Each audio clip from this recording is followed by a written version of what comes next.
اهلا بيكم. انا مي البدوي وانا parenting coach، ودايما بقول حاجه امهات كتير جدا بتستغربها: العلاقه القويه مع ولادك مش بتتبني على عدد الساعات اللي بتقضيها معاهم، لكن على جوده الوقت اللي بتديهم فيه اهتمامك الكامل. يعني quality time مش quantity time. والنهارده هنتكلم عن اسلوب مهم جدا، وهو ان احنا هنشرح الفرق وهندي أمثلة من يومنا كأمهات، وهشارك معاكم خطوات عملية تقدروا تنفذوها حتى لو وقتكم ضيق جدا. في أمهات كتير بتقول أنا طول اليوم ببقى قاعدة مع ابني بس برضو حاسة إن هو بعيد عني، ودي حاجة حقيقية، لأن الفكرة مش في وجودنا بجسمنا أو جسدنا بس جنبهم. quantity time يعني ساعات طويلة، بس ساعات وانتي قاعدة مشغولة بالموبايل، مشغولة بشغلك، أو بتعملي مليون حاجة في نفس الوقت. أما بقى الكواليتي تايم ممكن يكونوا 10 دقايق بس في ال10 دقايق دول انت مركزة مع ابنك 100%، قاعدة معاه بتلعبي حاجة هو بيحبها، بتبصي في عينيه، بتسمعيه من غير ما تقطعيه، بتحسسيه ان هو دلوقتي أهم حاجة في حياتك. يعني السر مش في الكمية، السر في الجودة وفي التركيز. خليني أديكوا دلوقتي أمثلة حقيقية. أول مثال، أم بتقولي إن هي كل يوم بترجع من الشغل الساعة 7، فبتدخل بترجع تلاقي ابنها بيلعب بالبلاي ستيشن بعد ما خلص الواجبات اللي عليه، فبتروح تقعد جنبه 10 دقايق ربع ساعة وتقعد تدردش معاه في اللعبة اللي هو بيلعبها. تقول له ها ايه اللي انت بتلعبه ده؟ طب اللعبة بتتلعب ازاي؟ طب ما تديني اجرب كده معاك. الشوية اللي بتقعدهم معاه، مع انهم شوية مش كتير، بس بيحس ان هي قضت معاه وقت حلو وطويل علشان عملت معاه حاجة هو بيحبها. ام تانية بتقولي انا كل يوم لما باجي احضر الغدا بنتي بتدخل معايا المطبخ، تقف مثلا تقطع الخيار، تقشر حاجة، وساعات بتقف بس تقعد تدردش من غير ما تعمل حاجة.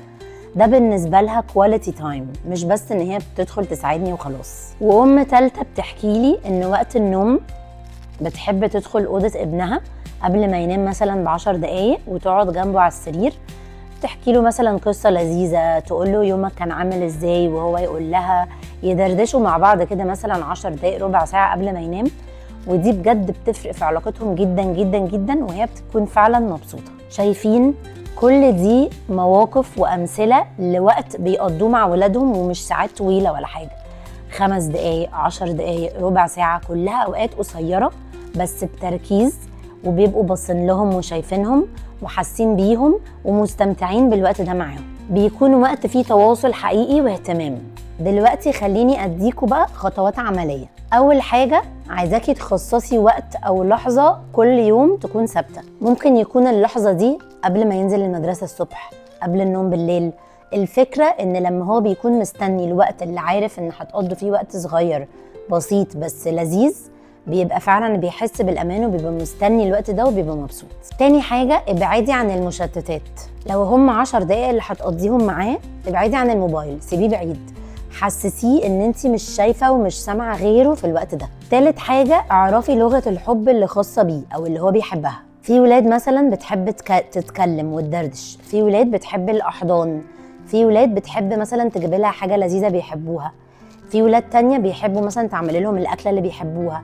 حاولي تعملي الموضوع على حسب هو بيحب ايه بجد عشان فعلا يوصل له. وبفكرك تاني، مش مهم عدد الدقايق، المهم ان تكون الوقت ده مليان حب واهتمام ووجود حقيقي. لو هتاخدي رسالة واحدة بس من الفيديو ده، هي ان ولادنا بجد محتاجيننا ان احنا نشوفهم وهم يشوفونا، وان نسمعهم بجد بقلبنا، وان الاوقات البسيطه اللي بنقضيها معاهم دي واللحظات دي هي اللي بتفضل في ذاكرتهم وبيفضلوا فاكرينها ومبسوطين بيها، ودي اللي بتبني الذكريات القويه اللي بتفضل معاهم بقيه العمر. لو حسيتي ان الكلام ده بجد ساعدك او لمس قلبك، عايزاكي تعملي لايك على الفيديو وتعملي فولو للصفحه بتاعتنا عشان توصلك كل الفيديوهات بتاعتنا بعد كده.